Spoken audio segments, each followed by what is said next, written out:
অবশেষে সিদ্ধান্ত বদলেছেন coach Lionel Scaloni. শেষ পর্যন্ত এবার আগামী 2 বাছাই পর্বের ম্যাচের জন্য পাওলো দিবালাকে দলে রেখেছেন আর্জেন্টাইন এই কোচ। গত বুধবার ল্যাটিন আমেরিকার বিশ্বকাপ বাছাই পর্বের ম্যাচের জন্য দল ঘোষণা করেছেন আর্জেন্টিনা কোচ স্কালোনি, কিন্তু তখন লিওনেল স্কালোনির ঘোষিত সেই দলে ছিলেন না আর্জেন্টাইন সুপারস্টার পাওলো দিবালা। এতে হতাশ হয়েছিলেন ভক্ত সমর্থকেরা।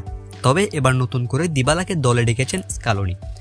আর্জেন্টিনার 2024 কোপা আমেরিকা জয়ী দলেও ছিলেন না দিবালা। এই বিষয়ে অনেক সমালোচনার মুখেও পড়তে হয়েছিল স্কালোনিকে।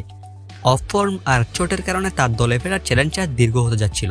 তবে নতুন মৌসুমে রোমার জার্সিতে 2 ম্যাচ খেলে লিওনেল স্কালোনির নজর করে নিয়েছেন পাওলো দিবালা। আর এতে সেপ্টেম্বরে চিলি এবং কলম্বিয়ার বিপক্ষে আর্জেন্টিনার যে 2 বাছাই পর্বের ম্যাচ খেলবে সেই ম্যাচে জায়গা পেয়েছেন তিনি। সোমবার সামাজিক যোগাযোগ মাধ্যমে আর্জেন্টিনার অফিসিয়াল ফেসবুক পেজে দিবালার দলে ফেরার খবরটি নিশ্চিত করেছে তারা। ল্যাটিন আমেরিকার বিশ্বকাপ বাছাই পর্বে বেশ ভালো অবস্থানে আছে আর্জেন্টিনা। 6টি ম্যাচ খেলেছে তারা। 6টি ম্যাচে 5 জয় আর 1টি হারের মাধ্যমে 15 পয়েন্ট নিয়ে টেবিলের সবার উপরে রয়েছে বর্তমান বিশ্ব চ্যাম্পিয়নরা। অবশ্যই বিশ্বকাপ বাছাই পর্বের এই 2 ম্যাচে পাওয়া যাবে না মেসি, ডিমারিয়ার মতো তারকাদের। কোপা আমেরিকার ফাইনালে চোট এখনও সেরে উঠতে পারেনি আর্জেন্টাইন সুপারস্টার লিওনেল মেসি, যে কারণে তিনি দলে থাকবেন না। দেখা যাবে না Angel Di Maria, Marcos Acuna, Franco আরমানিদের।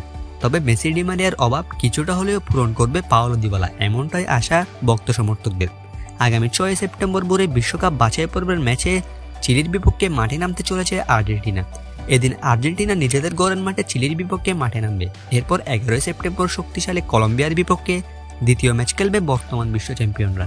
দর্শক, এই ম্যাচে কে জিতবে বলে আপনার মনে হয়, আর্জেন্টিনা নাকি চিলি? ভিডিওর কমেন্ট বক্সে অবশ্যই জানিয়ে দিন আপনার মতামত।